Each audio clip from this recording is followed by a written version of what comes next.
So I know usually on our podcast, we do the chit chatting before we get into our guests and all the things. But my chit chat today is that I'm coming home from work and I'm just looking at my phone, of course, because what else do us humans do? And I saw an awesome quote that really reminds me of what we are always talking about because you and I talk about the fact that we're getting contacted all the time about people, whether they're going to stay or go in their marriage, and they're really having a hard time deciding which is best for them. And this, just knowing I had to record the podcast tonight, just spoke to me. So here you go. You ready for it? Okay. Okay. It came from Steve Jobs. And this is what he said. He said, if today were the last day of my life, would I want to do what I'm doing today? And whenever the answer has been no for too many days in a row, I know I need to change something. Well, there you have it, Steve Jobs. I like it. Pretty me too, Mhm, because he's not mhm. saying in my mind, he's not saying just jump ship, the first sign of problems. He's saying that if it keeps going on and you still have that feeling in your stomach, I mean, that is something for too many days in a row that you have to change something. I love it. I do too, but when you started saying that you saw a quote that made you think of stuff that we always talked about, I thought it was gonna be about hair extensions. We could go there too. I have one other thing I wanted to say because I'm coming Mm. in hot tonight. Is it about hair Um, extensions? yes, exactly. How did you Okay. know? That's all I want to talk about. That's all I wanna talk So about. before we started recording, I was like, I'm just going to get a quick workout in, right? I was kind of like not motivated on the treadmill. And then this song came on, and I was like, when you start picking it up, you're like, okay, I'm going to pick it up a little more. And all of a sudden, I'm running, and it's like the world's best breakup anthem. And I want to share it Ooh. with you. It's an old school song. I haven't heard it in a while. Oh I'm my a god, lover please of tell me Pink. you're about to play it. Are you gonna hold your phone up to the mic? No, because I Why? think that's copyright infringement and I'm not getting sued Oh, today. yeah, they're gonna come and get us. Then sing it. It'll You be have 2 choices. You've got copyright infringement or you've got vocal cords. Which is it gonna be?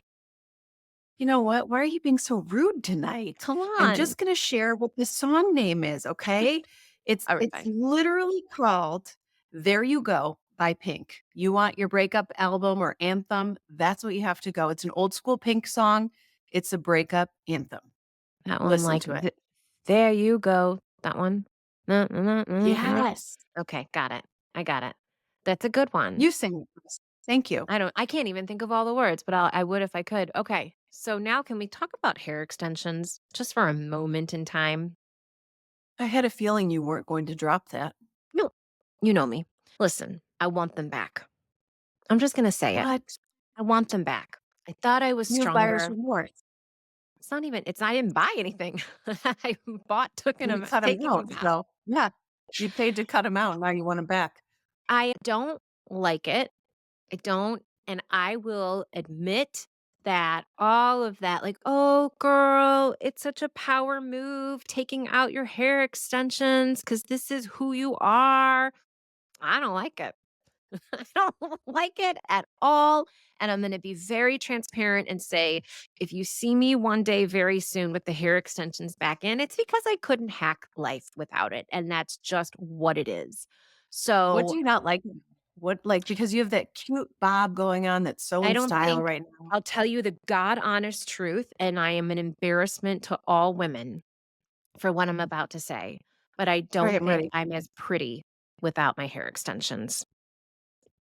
It's the truth. Oh, you know what, There's though? no sugarcoating around that I'm a one. big Yeah, and I'm a big believer in whatever makes you feel like yourself. Like, I remember, my natural hair color is much darker than my blonde, right? So I'm always like, Mhm. "Alright, I'm gonna go back natural a little bit, darken it up in the fall." And there is this point of no return for me. So I will darken it and a little bit looks good. I'm like, yeah, I can do that. One little bit too much. And I'm like, oh, hell no. This blonde is coming back and we're going to be bleached because that's how I feel like I am Morgan. You know what I'm saying? So you must feel like that without your extensions. I do, and I'm gonna segue this into our topic today because I'll tell you a quick little recap of what my life has been like lately. So, emotionally and mentally, I have been all over the place, kind of like how I was while I was getting divorced, but I have no like circumstantial reason right now. But a week ago, I found myself crying over my hair, actually, like feeling like having the lowest moment of self esteem, just like weird stuff. I've had more panic attacks lately, which I don't think I've even told anybody besides Steve about because I've been embarrassed that I've had them lately. As I'm saying it, I get waves of like heat, having trouble sleeping, all the things. Well, some of you may remember, I seem to have forgotten that about 16, 18 months ago, I had a hysterectomy. And this little girl never went back to the doctor post-op to talk about hormone replacement therapy. So, at the ripe age of 43, I'm now going through the change apparently because What kind of change is that? I don't there's so many changes. The menopause. And the reason why it's delayed is because I kept my ovaries and I've been doing so much research and I've been to the doctor now and I've had all the tests and all the things. And for some women, this can happen. And so that's where I'm at. But that kind of explains why my mood has been all over the place, these hot flashes, the and the challenge going into what we're talking about today, like my brain has a very hard time keeping things straight. So the Ooh. idea of compartmentalizing is like, bitch, please. There ain't no compartmentalizing over here. Well, it's So it's funny you say that because, at our age, you get foggy at times, and then sometimes when you're firing on all cylinders, and it's just all these ideas at once. You can't even remember what the last idea was. So I hear you on that. I'm telling you, I thought that I was truly losing my mind. I have been really like falling apart. And and anyway, and so my drug shall be arriving shortly. So I'll have to report back on how I feel once I'm on the patch and the pill and the this and the that. And I'll have so much estrogen in me. I'll be, She's gonna I don't be know. estrogen and hair extension positive. It's I gonna be a new know. Andrea. I know. I know. So We're stay rooting tuned for you, on that. girl. Girl, We're rooting for you. and you know what? Mhm. I'm keeping it real. I could come on here and just talk about nonsense, but that's not who I am. And I know there are people out there who are, God, hopefully nodding their heads along and not thinking, my God, she's a loser. Either way, You just need to that's my put on story. you need to put on the Pink's "There You Go" song, get pumped up, get your hair extensions back, get your estrogen flowing, and you are going to be back. But in the meantime, I want to get into this topic, which is compartmentalizing, because it's clear that you could use some help in this department. Boy, can I. Our guest today was divorced herself about 15 years ago, and her name is Sarah Armstrong. In addition to writing her book, A Mom's Guide to a Good Divorce, Sarah also serves at this like little startup company. You guys may have heard of it. It's called like Google. Yeah, that's right. I just said that she is the VP of Okay. Global Marketing Operations at Google. You know what? If there's ever been someone you should listen to about getting your life together, it has to be Sarah Armstrong. I mean, I'm impressed, and Andrea knows it takes a lot to impress me. I know, seriously. Like, I think, Morgan, I would get divorced all over again if I could just have Sarah coaching me through this. I mean, my God, this woman, this powerhouse. I mean, Sarah Armstrong, hello and welcome to How Not to Suck at Divorce. Well, hello, you two. Great to be with you. So, welcome. And let's just hop in. So, a good divorce. What does that mean to you? Yeah, so it's interesting. It means that a couple that gets divorced sets aside the emotions they have for each other and really focuses on what's best for their children. And it was actually my 7-year-old daughter who at age 8, a year after our divorce, her name's Grace, was the one that coined that phrase for me. And we were actually standing in line at a CVS checking out, and there was a People magazine on the newsstand. And it had a celebrity couple getting a divorce. And she looked at me, she says, "Mommy, is that a good divorce or a bad divorce?" I said, "Grace, I don't know. What's the difference between a good divorce and a bad divorce?" She goes, "Well, a good divorce is when the mommy and daddy are nice to each other, like you and daddy, and a bad divorce is when they scream and yell at each other." Now, I told her I didn't quite, you can't quite tell from a magazine cover what type of divorce that was. But, as I walked out of that CVS that day, I thought whatever my ex husband and I had been doing, for the past year after we'd quite honestly, blown up Grace's life and she was now living across 2 homes and everything that comes with a divorce, that she could refer to our divorce as a good divorce. I felt like we were onto something. So it's really her that put the term in my head and is how we've really tried to approach this whole process. Talk about a feel good moment. I mean, my God, to go through a process like a divorce where you're brought to your knees and you're worried every day, like, is my child going to be okay? Like, is she going to bounce back from this? And then to hear your daughter put you and her dad in the category that's a good divorce. I Yeah, mean, that would be something like if I heard that from my kids, I think it would just make my heart sing, yeah, honestly. Like, absolutely. Yeah, it's such, and I think that, people listen to this show because that's what they want. And a lot of people who listen to our show haven't yet pulled the trigger on whether or not they're going to go down this path of divorce. So they're in the what we call like a gathering information stage. And I think that if they're listening to this episode right now, they know that it's about compartmentalizing. And I think they're all probably trying to figure out, well, what does that mean in terms of like how I would use this as far as when I get divorced? Is that even possible? Because right now I am all over the place. And from the conversation that you and I had, Sarah, last week, I learned that you believe that inherently compartmentalizing is something that women just don't do very well. yeah, yeah. I don't think we're naturally given that muscle. We're given some other muscles. We're not given a compartmentalization muscle. And one thing, Andrea, before I get into actual muscle and the discussion of that, I just want to say I'm actually not an advocate for divorce. I think couples should stay happily married if they can. But if you Mhm. can't, do it. And in doing it, you actually need a compartmentalization muscle. And what that is, Mhm. Pilates and they talked about having a strong core muscle. And, when I started this divorce process, I realized what I really needed is ability to compartmentalize and be able to focus on what I needed to focus on at the time. So whether it was focusing on Grace in the moments that I was with her or focusing on my career, which is really important to keep going, as a soon to be single working mom, or focus on the divorce process and make decisions that were really hard to make. And divorce is, as you both know, is such an emotional process. And there are times when you're being asked to make decisions that you're going to have to live with for the next however many years. I mean, we were divorced with Grace at 7. I had 11 years of co-parenting with my ex-spouse, and I needed to figure out, like, what was that gonna look like? And the decisions I was making had long-term implications. So, I generally say that if you think you're at a high emotional state, then you need to really work on figuring out, can you use that compartmentalization muscle and either decide one of 2 things. Either let the emotions out, but then don't make that decision at that time because it is not the time to make the decision. Or try to figure out how to flex that muscle, make the decision you need to make, and then move on.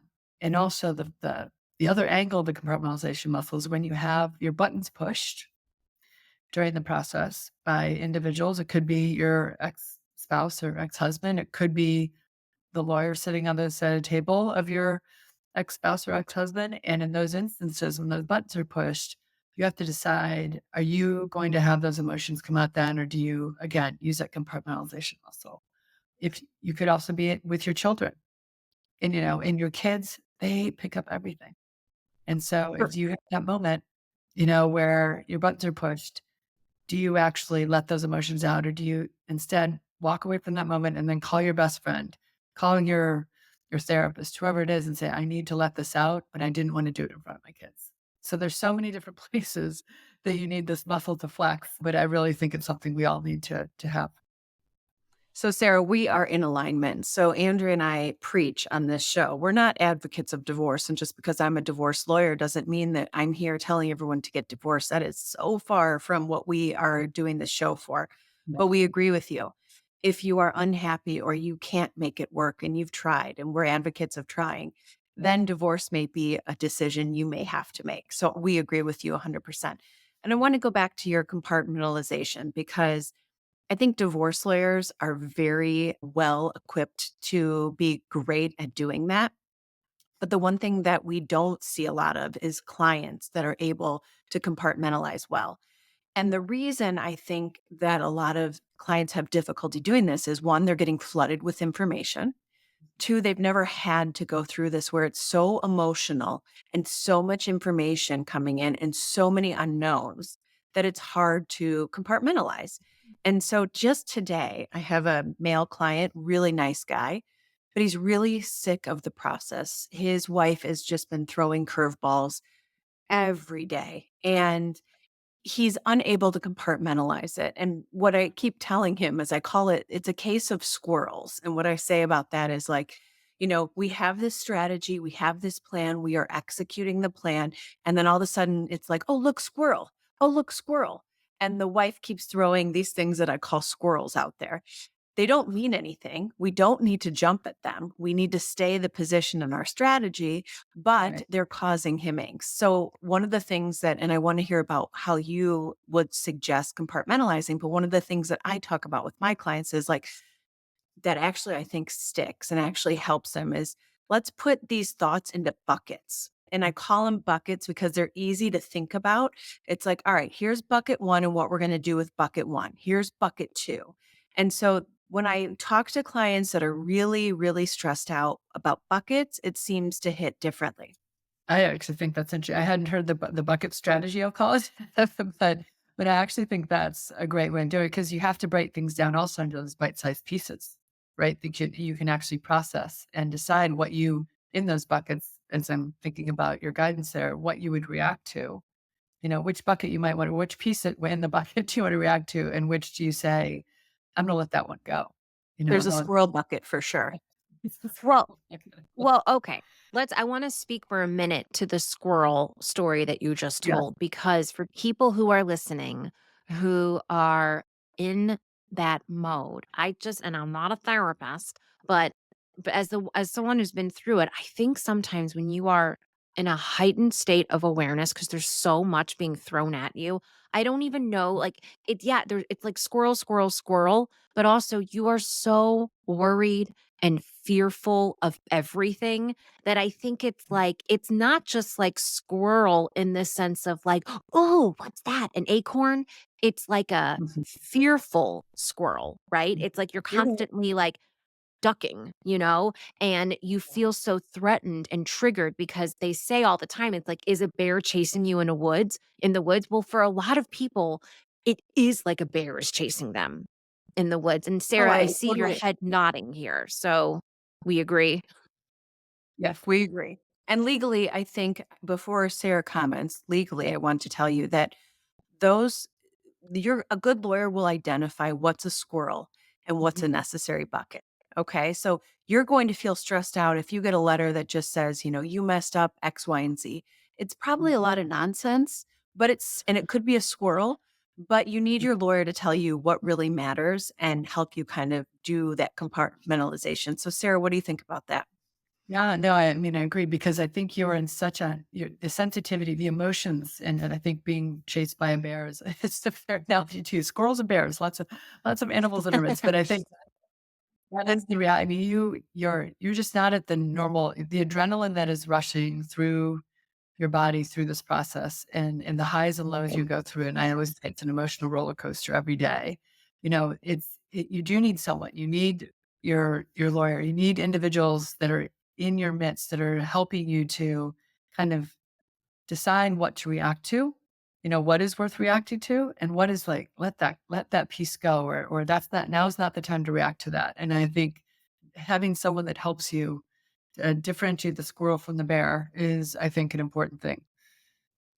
Right. Lions, tigers, and bears and squirrels. Oh my. So what I think is important, we're kind of we're like hinting around this topic, but I think we really need to be brave and go here. If Mhm. one is not able to compartmentalize, then what are they in for?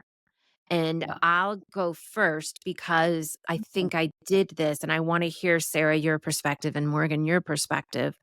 But what I Mhm. see happening is you are opening yourself up to like a poo poo platter of mistakes because you are operating out of sheer fear basically because you're absorbing everything at the same time. You're just emotional and there are no buckets.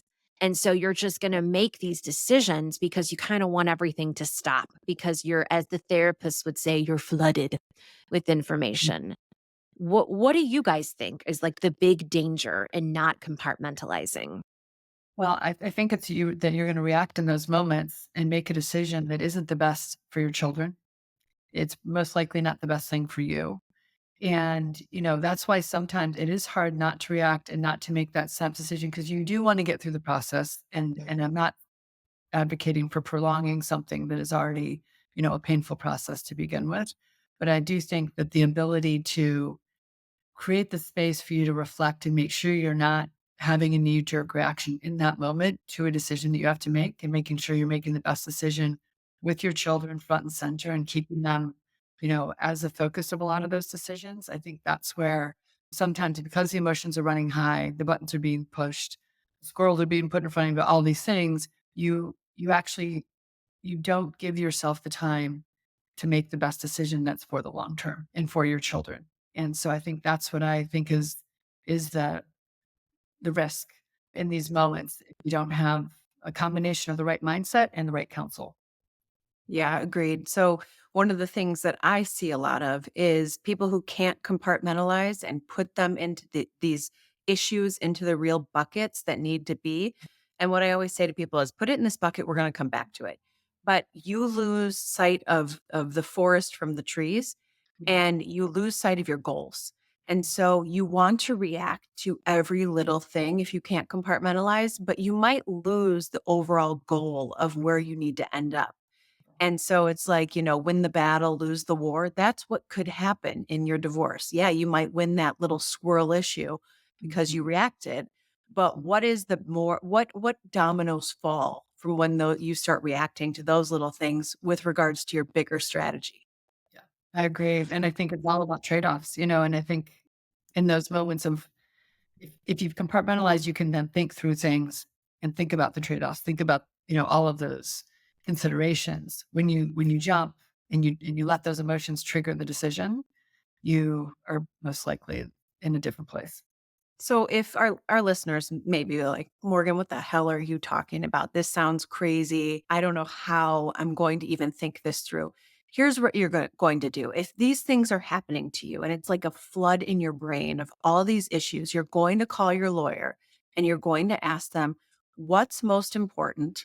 What is our strategy? And help me put these into buckets that I need to worry about and ask the questions. I had a client tonight that I was talking to, and the client said, I want to do X, Y, and Z. I said, I hear you, but here's why I tell you not to do X, Y, and Z. And I walked him through what happens down the road. Your lawyer has to do that for you, or you will never be able to compartmentalize this divorce and never be able to make the best decisions. Your lawyer owes that to you, but you have to also ask when you don't know something or you're stressed out. Yes. I would agree. And yeah, it is again, it's such a tough time to be making decisions because your emotions are ruling a lot of things. Okay, so we know that it's tough. We've established why somebody needs to do this, and now I think the people listening to the show are like, "Great, okay, I fucking get it. What do you want me to do? Like, how do I do it?" And Mhm. Sarah, I think it's funny because I know because I've had this conversation with you, but after we get into these steps, I think we need to pull back a bit and explain to everybody why, like how you came to this place of even wanting to talk about this. And Yeah. because I find that so fascinating, but I want to make sure we give people the action steps. Okay. So let's frame this up right now. If we were to Mhm. give people three things that they can do to begin to compartmentalize, what are those three things? So I'd start with making the decision that in those moments, because I'm going to put it in three buckets. Okay. One is when you're with your children. Okay. When you're with your children and you have a moment where your button has been pushed, most likely by your ex spouse, I want you to take a deep breath and say to yourself, I'm not going to react in this moment. I'm going to step back. So let the moment pass. Just let it pass. Do not react to the moment.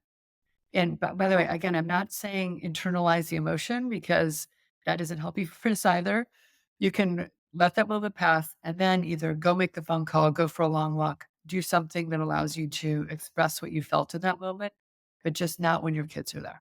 That's the first one. So that's the first action I'd love because I think the more we as parents in these moments do that for our kids, the more those aren't the moments your kids play back 2 years later because that's what they remember. So that's the first one. That is I think true. the second one is, in the divorce process itself, as you're sitting down with your attorney and thinking through things and with, the negotiation that goes on, figuring out when in those negotiations do you want to show emotion because it may benefit you, but then when it's not going to and it's actually going to hurt, to Ward's point earlier, it's going to hurt the longer game that you're trying to achieve with this negotiation that you're in. And so figuring out when do you need to flex that muscle in the negotiation and not allow those emotions to show that they're getting the better, that they're getting to you, right? And again, this is a conversation you have to have with yourself. No one else can control those emotions except for you. And I know it's so hard to do. And what I know what we're all talking about here is one of the hardest things to do, given what you're going through. But it is something that I think will benefit you in the end if you can figure out how to flex that muscle.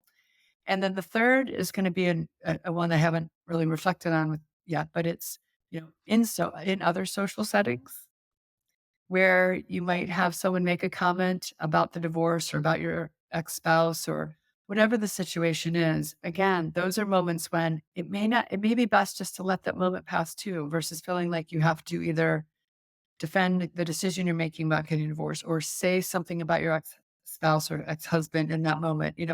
None of those moments are times that I think when you look back, you're like, "Oh, I wish I hadn't said that." So I just think if you those are the 3 scenarios I'd say, or 3 actions that I'd challenge us all to think about.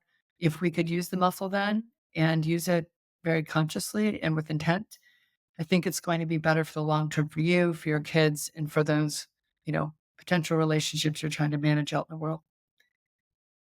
I like it. When you first realized, Sarah, that you were doing this Yeah. skill of compartmentalizing, I'm wondering, did you have something that you would say to yourself in that moment?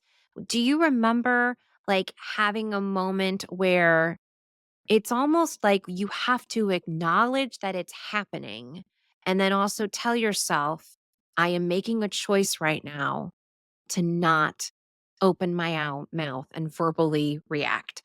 But what would you say to yourself? Do you remember? It was basically just a really clear, like, do not engage. It's Mhm. do not engage because I think that's, it's when you feel like you have to get that last word in or react to the moment that is generally, at least for me, I found for me, that is generally not when I'm going to be at my best. And I think I just didn't want to show up that way. I didn't want to show up that way for Grace. I didn't want that to be the relationship I actually had with my ex-husband. I wanted us to be able to co-parent well together. And I didn't want it to be the comments that I would be making out, amongst, social circles or in moments like that. Or even at work. I mean, anywhere where you're sharing what's going on in your life, it's just a matter of, how you want to express them, those things. So I just kind of said to myself, don't engage, don't engage. It's not worth it. And I also, one other thing I would say to myself often is just take the high road. Just take the high road. We I think what's so hard about that, Sarah, is that for so many people, they're not able to access the importance of taking the high road. I think that you've got so many people who are feeling the pain, the anger, the fear to such a deep emotion that it's like, fuck the high road. This is better. And what I wish that we could convey is almost like, how would you respond if you were your own PR agent, right? Yeah. Because I'm thinking like if you were someone like really notable, you know, I don't Mhm. know, like maybe the VP of marketing operations at Google, just spitballing here. It's like how would that person handle the situation. Because Morgan, you know what I'm saying? Like, I think you have so many people who are like, well, okay, I could take the high road, Michelle Obama, but what I'm going to do instead is this. Like, Yeah. Morgan, what do you say to people when you see that they're not doing that? It depends on what's triggering them. So, because I think if it's related to children, it's something different. If it's related to finances, it's something different. But a lot of times I say, okay, let's take a step back. First of all, let's deal with like it's a business transaction because a lot of this is like a contract that we're negotiating. So let's take the emotions out. Overall, I agree. And I just had this conversation tonight with a client. The client's pissed because I'm telling the client, my client, who's a guy, take the high road, stop it. And he's saying to me, yeah, but it's gotten me nowhere. And she's not taking the high road. She's doing X, Y, and Z. And I say, yes, but number one, the long game. We never want to look back or go before a judge and say, but she did this, so then I did this. Right. We have a long game in mind. She has no game in mind. So let's follow it. But I agree. People, it's hard. It's easy to lose sight of what we're doing. And if you're out there feeling the same, you are not alone. This is tough stuff. Andrea, you have some kind of a question, it appears. Well, what I want to say is that yes, you at some point might go before the judge, but you know who the real judge is in this whole thing. It's our kids, right? They're the ones who are really making a decision here because everybody says this when you get divorced. Everyone says the kids are going to figure it out. Like if there really is somebody ruining it for everybody else, let's say, and it's so hard because people are like, well, I don't want the kids to have to go through that. I got to tell my kids that he's an asshole. You don't. And that's really not going to help anything. And I think what's hard is that nobody wants to hear that. What we're telling people right now is really the last thing that people want to hear. What people want to hear is a podcast episode called How to Burn Your Ex's House to the Ground and Not Get Caught, right? That's Fair, gonna get a fair. lot of downloads. Like, Mhm. we can't do that because it's ultimately not gonna help, but I do have some notes on that, so if you guys wanna know, just DM me. But really, we that's not really gonna make you feel better. You think that it is, and you think that saying these things to your kids or going off about him or her at a party is going to give you that moment of like, "Yeah, that's right." But I promise you that either when you get back in your car or before you go to bed that night or years later, you're going to think, I shouldn't have done that. Yep. So I'm going to recap the steps that Sarah gave us because they were fabulous. All right, everybody. The Or first one to compartmentalize. Sit with your feelings when you have something that's agitating you when you have your children. Basically, sit there, it will pass. We always talk about the fact that when somebody is very stressed out, something bad happens. Usually it takes about 20 minutes for your cortisol levels to come down. So, this is the time where you should expect if you're triggered with your children, you've got to let that 20 minutes pass. You will come back down to earth. You can make better decisions at that point, but also don't let it ruin the time you have with your children. That's special time. Number two, know in the divorce process when to flex your emotions. This is going to be driven by your lawyer because they're going to tell you what matters and what doesn't. If they don't, maybe they're not that type of lawyer, ask them. They will tell you. And three, in social settings, if something triggers you, let the moment pass. So, again, we're coming up on Thanksgiving and Christmas. That is not the right time to tell everybody what an asshole your ex is. If you do, it will probably get some laughs, some looks. It will be awkward. You might have to leave. And so you do you, but what Sarah's saying is not a good time. Let it pass. Yep. that is exactly right. And I think let's go back to the kids for a minute because I think that this is the bucket where you're going to feel probably the most triggered, right?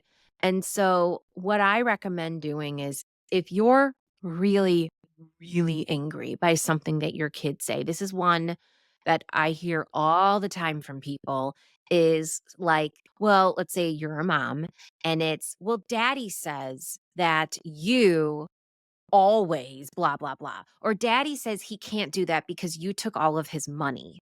Or dad, something that's like really asinine, okay? And you want to just, oh my God, like go through the roof. If you need to take, you have to say something, right? And you can say, oh, well, I've not heard that before. Okay, like, because you have to have something that comes out of your mouth. Then change the topic. If you need to take a break, you can walk out of the room. You obviously don't want to leave your child like completely high and dry and let them know that you're really triggered. Sarah, I can tell that there's something that you want to jump in here with. What are you thinking? I I just think to your point, having the phrase that you just say, "Oh, that's interesting," or if I find something you can say that just like it just you might be gritting your teeth as you say it, and but just find a phrase that when those moments come up that you can say that allows you to not fully react, acknowledge it, react, and but not show the full reaction because Right. that full reaction would be something that had many other words attached to the moment. And So, if you're navigating a really high conflict situation where the person on the other side is saying some really yucky things to your kids and your kids come at you as something really, really awful, right? I think it's perfectly fine to say, oh, wow. It sounds like mommy might be having some big feelings, and we all have big feelings. I think that's okay because if they say something like, mom said that you're fat and this, like things that are truly, truly unkind. I think it's hard then to say, like, wow, that is interesting. So, yeah. but I think you have to acknowledge, like, we all have feelings. And you know what? What I think we should do right now is let's listen to some gangster rap, you and me. I'm going to introduce you to my good friend Jay Z. And then we're going to go to a rage room together, son. Like, I don't know, but you do something and then move through it. Because I think, Morgan, it's important that we give them something that they can do. Because I think it's hard for someone to say, okay, I get what I shouldn't do, but what Mhm. the hell do you want me to do in this Yeah. moment? Or at times you might have to just take that deep breath, say, "Oh, wow, that's interesting," and walk out of the room and Hmm. go to the bathroom, shut the door, lock the door, sit on the toilet for I don't even know how long. Do your breathing, do Well, you whatever just you said have to 20 do. minutes, so it's a long toilet break, my friend. You know what? Some people relish that time. So, hey, do what you have to do. There's no judgment there. Where there is judgment and there's problems is when you say out loud, "Well, your dad's a real asshole or your mom's a real asshole," like to the Yep. kid. We don't want to do that. We want to avoid that. So, Okay, so Sarah, I Sarah. know that after you went through your divorce, you helped some of your friends who were going through their own divorces. Did you notice that a lot of your friends had challenges compartmentalizing? Oh, yeah, I mean, it definitely I mean, there were a range of experiences that we're going through and various reasons these divorces were occurring. So, yeah, it was definitely a challenge for some versus others. And, but looking back again, we're all now, 15 years past our collective divorces. And it's interesting because those that decided not to express a lot of those feelings, the ex-spouse and whatever they did or said, the kids are now old enough to also have figured things to your point earlier, figured things out for themselves of, who that ex-spouse is or isn't in their minds. And so things can play out and, come out later on, but you don't have to be the one to point it out. They will figure that out through potentially other actions. So yeah, but I did have friends that had a range of experiences when it came to figuring out how to use a compartmentalization muscle and when they couldn't and some of the conversations we'd had after they didn't and kind of going, I said this. And I said, well, you know what? Next time maybe you'll choose a different path in terms of how you react in that moment. So Mm. a range of experiences for sure with the different friends that were going through things. So, Sarah, with your compartmentalization, I mean, I would assume that that only helps you at your big job or your career. Is that right?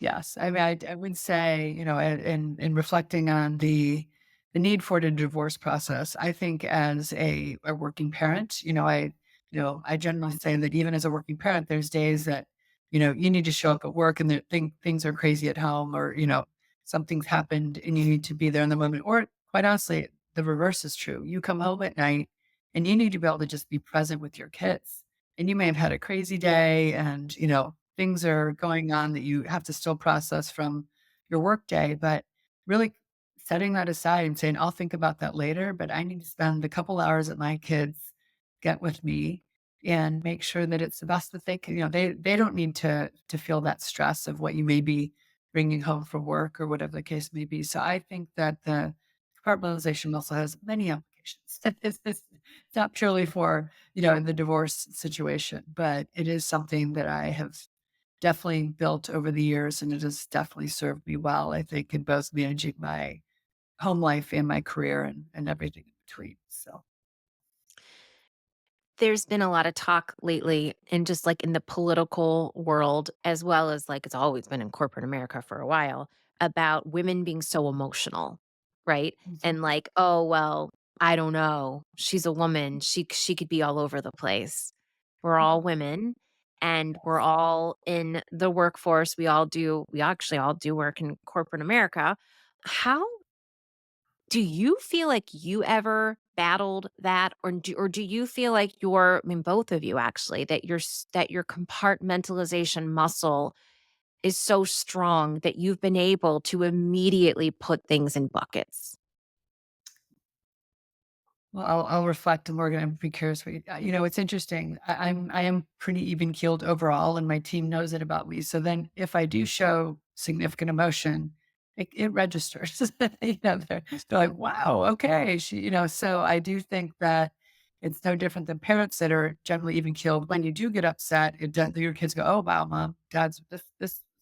I must have really screwed, must have really screwed up on something." So yeah, in general, I'd say that I've I try to stay even keeled, but there are moments when, you have to share you express maybe more clearly and in a different way than you would normally. And that's okay too. There's going to be those moments where we all have emotions. It's just a matter of how you decide to show them and when you decide to show them.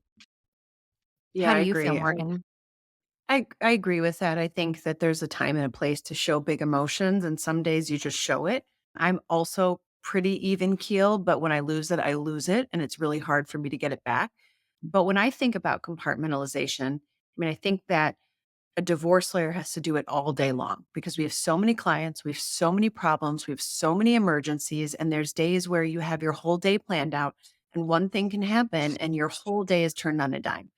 And the way that I think about compartmentalization in my brain and the way that I kind of focus on it is it's almost like a priority list. And I'm constantly throughout the day asking, like, what is the priority at this point, this hour, this day, this half of the day?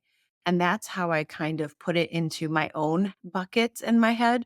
And that's with everything in my life. It's, in my mind, I have to, as an attorney, I have to think about all of my clients. As a mother, I have to think about my children. I have to think about things at the house. As a daughter, I have to think about all these things. So it's a constant rejiggering of priorities. And that's what I think that I have to do. But I will tell you, I didn't get very good at it, except for maybe the last 5 years. I think it comes with age.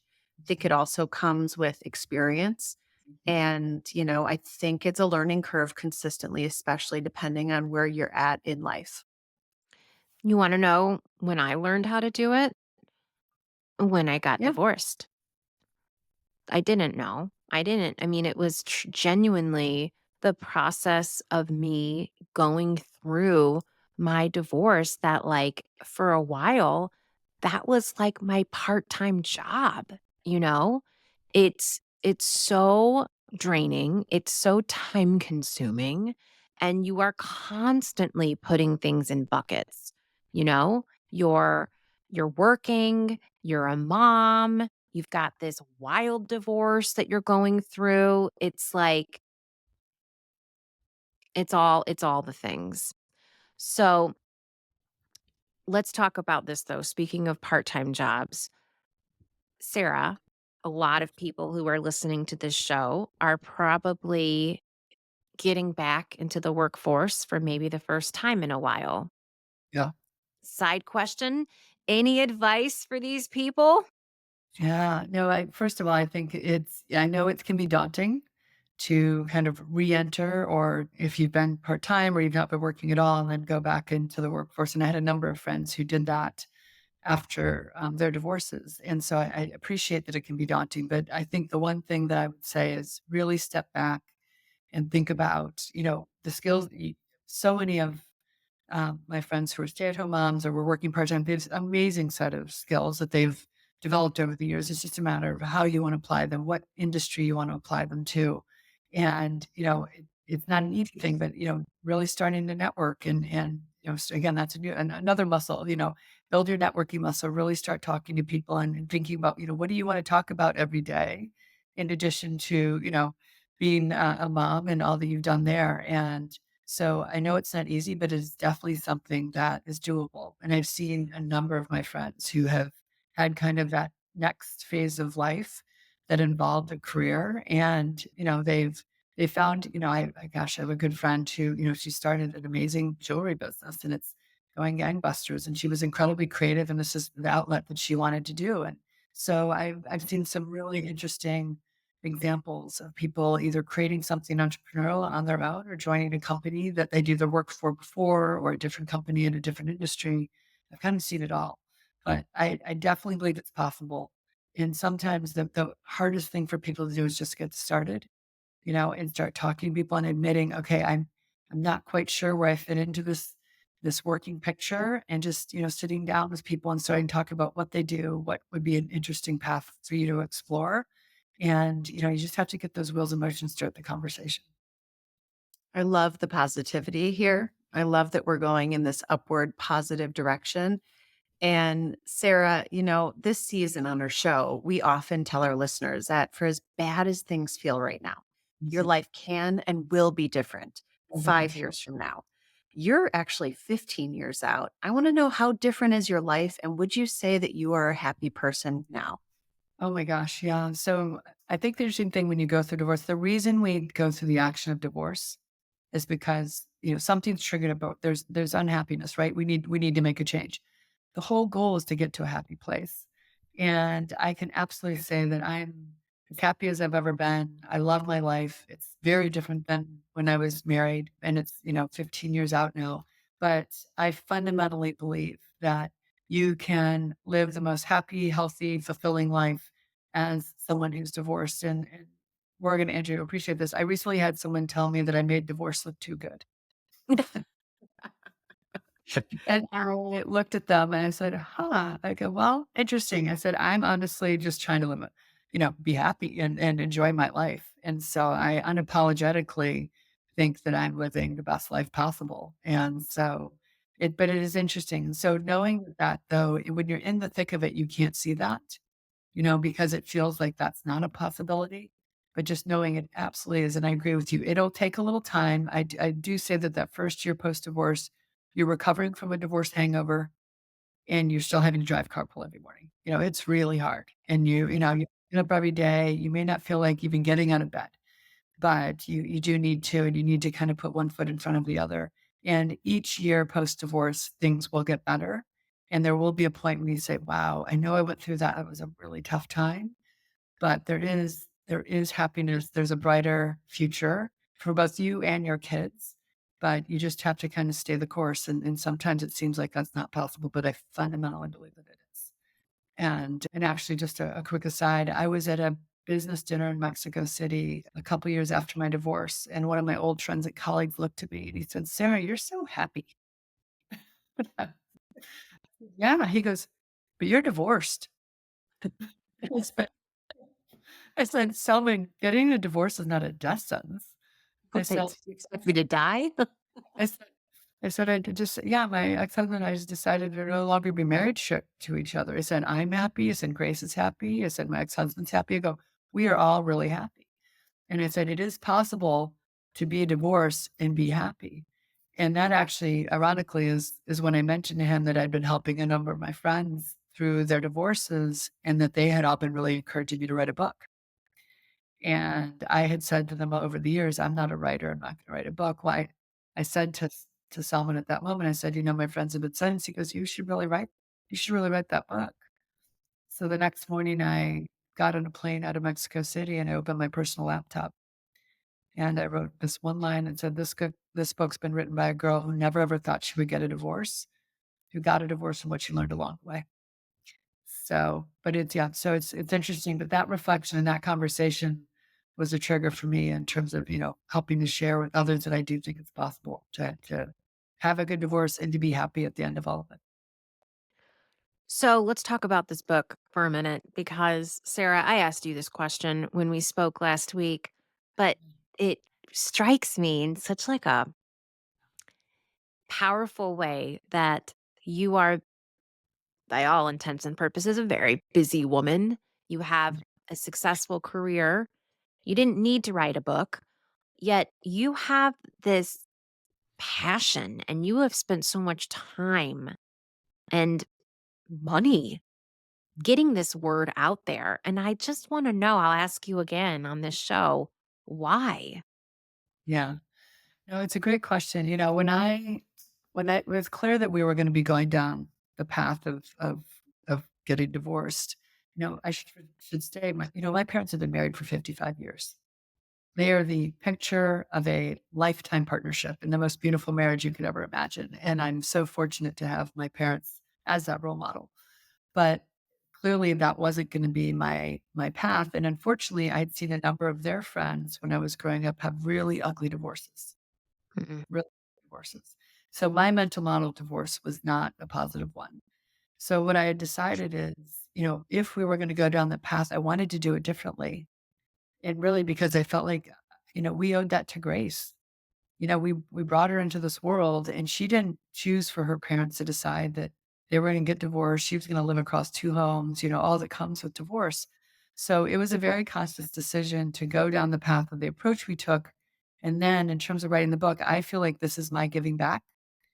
And really it's giving back to all the women and the moms out there that I know are struggling with what this process is and what it takes to do it and what you have to think through. And, I was given books during my divorce that were so thick and so dense. And I literally opened them and I closed them. I never read a book about divorce during my divorce process because I couldn't even, take it all in. And so when I decided to put things down on paper to share with others, I did it in a very conscious way.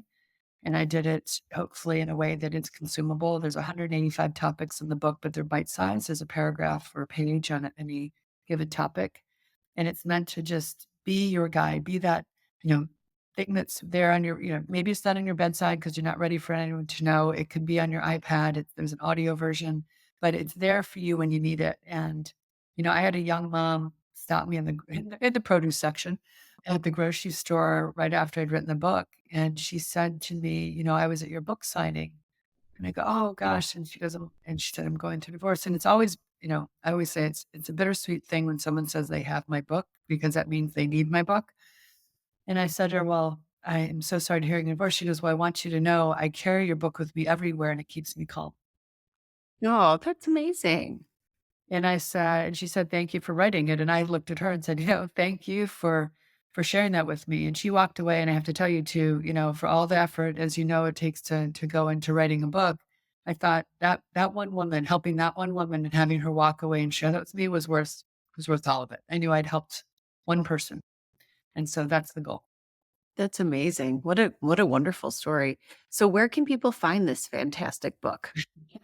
So if you go to gooddivorce.guide, it's my website. It has all the information. You can also find it on Amazon and Barnes and Noble in both paperback, ebook, iBook, all the various e-versions. And then I did go into the studio during the pandemic and did an audio version. So it's available because I do think some moms may want to, sit in carpool and just listen to a couple of topics and then think about them or other walk. And it may not be something you want to have on your iPad or on your bedside. So it's available in all sorts of different formats. And friends, the mom's guide to a good divorce will be linked direct in our show notes. So you don't have to go searching for it on Google. Ha ha ha ha. Oh God, you see what I did there? My God, I'm funny.